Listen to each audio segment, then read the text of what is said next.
Hello everyone, my name is Heather and today I am doing a book review on Shattered Mirror by Amelia Atwater-Rhodes. This book is about a young woman or teenager named Sarah who is a vampire hunter. She is also part of one of the most prominent witch covens in the area. In the story, she is moved from her original school to a smaller school in a different area due to an incident that happened at her previous school. She was expelled or suspended, whatever it was. She had to go to a different school. So she goes to the school and she meets two vampires. Like I said, she's a vampire hunter, just remember that. And these two vampires are good vampires. They don't drink human blood and they are very, very weak. One is a girl whose name is Nisa and the other one is a boy whose name is Christopher.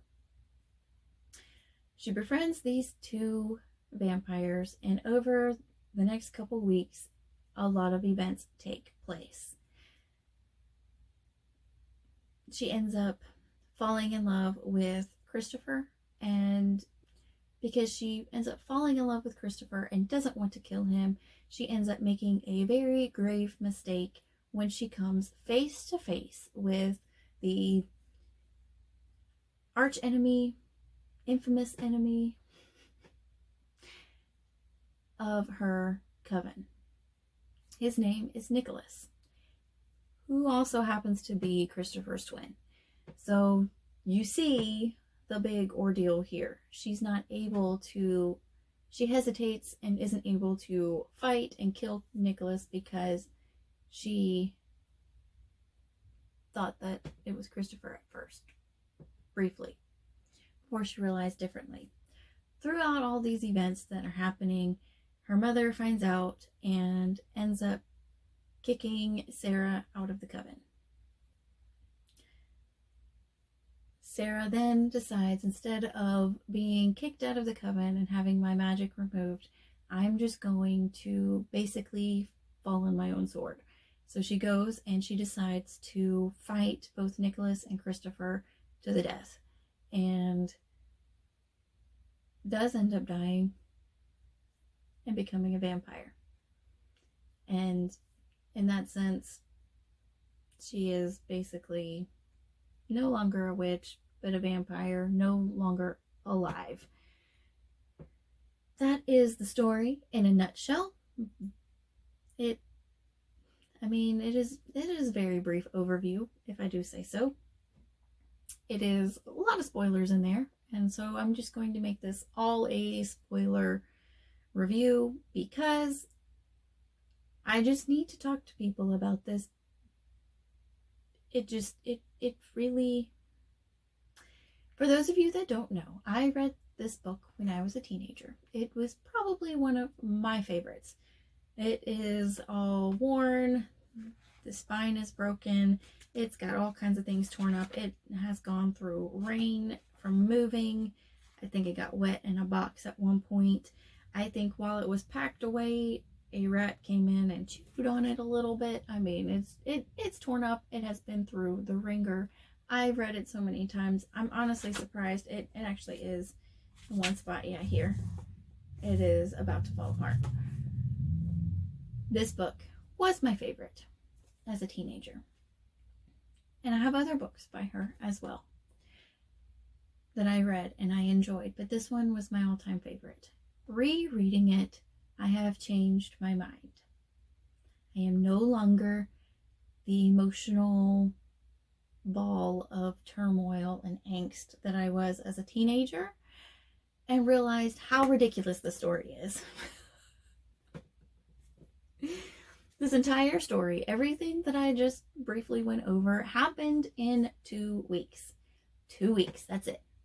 On the very first day that Sarah even went to the school, Christopher was leaving notes in her locker and roses and writing poems and drawing her picture and all of this, and then basically saying that, you know, he likes her. He finds her attractive.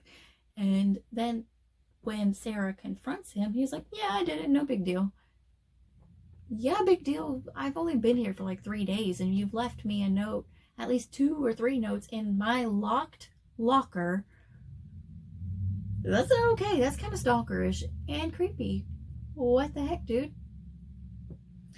So you have that aspect of it. And then you actually see her starting to fall for Christopher. I get it. She's young. She's a teenager. He's several hundreds of years old and charming, I guess. I wouldn't find it very charming. I would find it very creepy. But apparently teenager me found it charming because I like the book a lot. But me, now, I think it's a big no. It is very akin to instant romance, instant love, love at first sight type deal. And that is just, I don't really care for that aspect. I like a good slow burn. Give me them working through things together. Give me them coming, and I don't even care if there's a misunderstanding, as long as they work through it and you see them working through it. I just want that slow burn. I want that build up. I want to see their romance and their love come together and be something beautiful. But this was not beautiful. It was barely even there. Then you have the whole aspect of Sarah's mom and sister. Her sister is okay. Her sister warns her and loves her and doesn't want to see her get hurt and tries to get her to leave the vampires alone and tells her basically, look, you need to stop. You need to get away from them as soon as possible. Stay away from them. Cut off the relationship. It hasn't even been that long. Just move on. And I completely agree. It hasn't been that long. It's only been like 4 days, 3 or 4 days at this point, where the sister sees. It may actually be like the next day. I want to say the first time her sister saw her, it was like the next day. She saw her sitting with the 2 vampires at lunch, and she's like, well, what the heck, Sarah? What are you doing? You need to cut that off immediately. And I was like, yeah, listen to your sister. Cut it off immediately. Stop it. But teenager me was probably like, no, you do what you want, because I'm a teenager and you don't need to be told who to be friends with. You do what you want. Follow.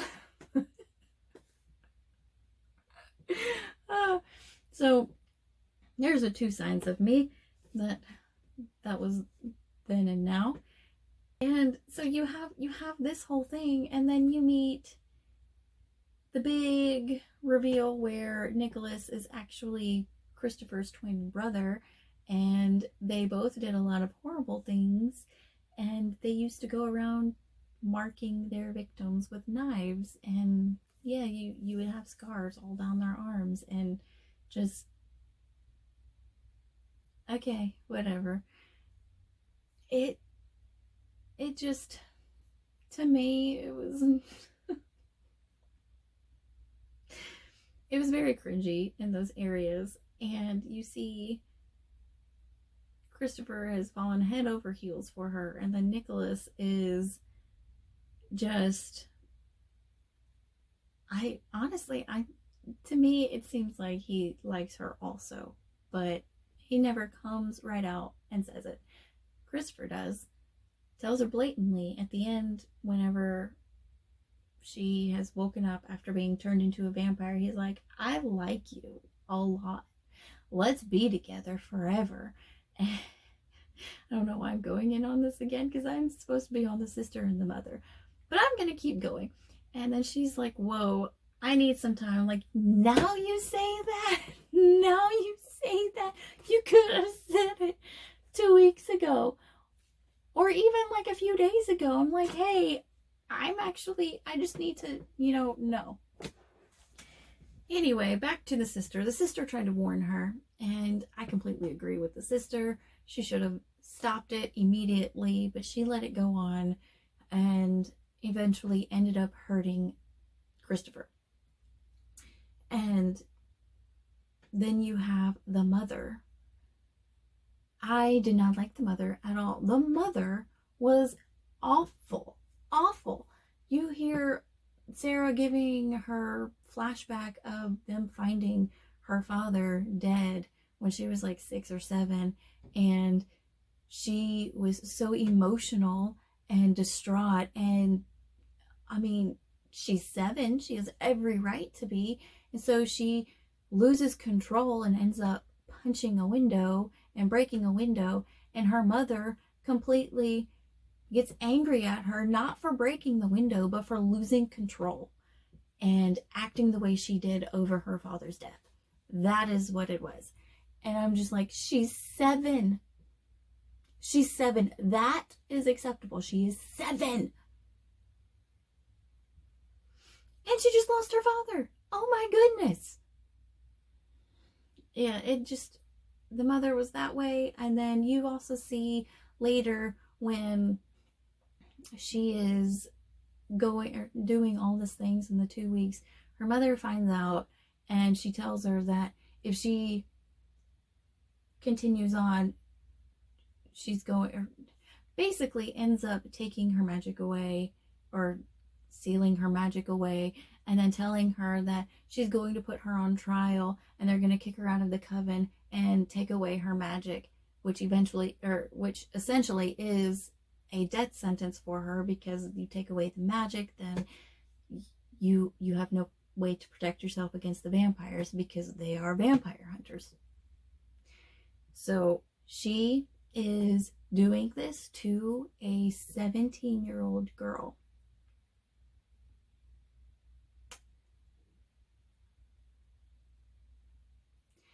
The mother is kicking out and sentencing her 17-year-old daughter to death because of a mistake, of a poor decision. Teenagers make poor decisions. What in the world? What a horrible mother. What an awful mother. My gosh, I did not like that at all. I could not stand her. Honestly, at this point in the book, as I was rereading it, I wanted her to go and be a vampire with the other people, because they treated her better. Even with Nicholas carving her arm to try and get her to scream and make noise and ask for whatever it was he was asking for. And it just, at this point, I just did not like the mother at all, and realized how horrible her life actually was. And then I felt a little sad for the sister, because the sister loved her sister and actually went to try and save her whenever she decided to go and fight Nicholas on her own when her mom locked her away, because she didn't have power, or she didn't have her powers or magic or whatever to try and fight them off. And her sister wanted to go save her, and her sister sees that they had turned her into a vampire and realizes that even though she's alive, she can't tell anybody. She has to tell everybody that she's dead, because she's essentially dead. She's a vampire. And so that kind of makes me sad. And if you know me, I love a good sibling relationship in a book. And so that made me kind of sad. Overall, I did not like this book. I did not like how in 2 weeks, these two people who barely even knew each other fell in love and decided to completely... Sarah threw away her entire life and her entire family and everything that she knew and loved. And she loved being a vampire hunter. It's even said so at the beginning of the book. She enjoyed going out with her friends and fighting the vampires and hunting the vampires. She enjoyed it. And she throws all of that away, knowing the type of people vampires are, to be in love with one of them. I know she kind of had a little help too because of the mother. It just, yeah, it just, all of it, like I said, I'm not, vampire stories just aren't for me anymore. Angsty teenage stories like this with love at first sight type deal isn't for me anymore. I'm just not, it's not a trope that I'm enjoying a whole lot. What I would give this one now, previously it was honestly I probably would have given this one a 5-star review when I was a teenager. But now I say that this one, I would say this is probably 1 star for me. It took so much out of me to get it finished. And like I said, it's not even that long. The pages aren't a whole lot. The writing is kind of big. It's only like 200 pages altogether, but it's a small book, and the writing, it's just, overall this would be like a 3-4 hour read if you sat down and read it cover to cover. Maybe 6 if you're a slow reader or have a lot of interruptions, which I do all the time because I have kids and dogs and cat and a husband who likes to show me all the things.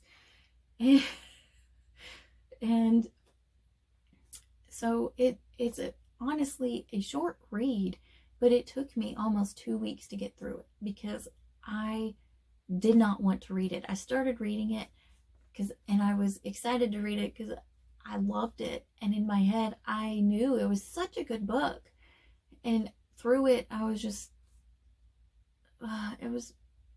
it was just not my cup of tea anymore. Definitely not. So this is the end of my review because that's all I have. I will give this a 1 star now. It was a 5-star as a teenager.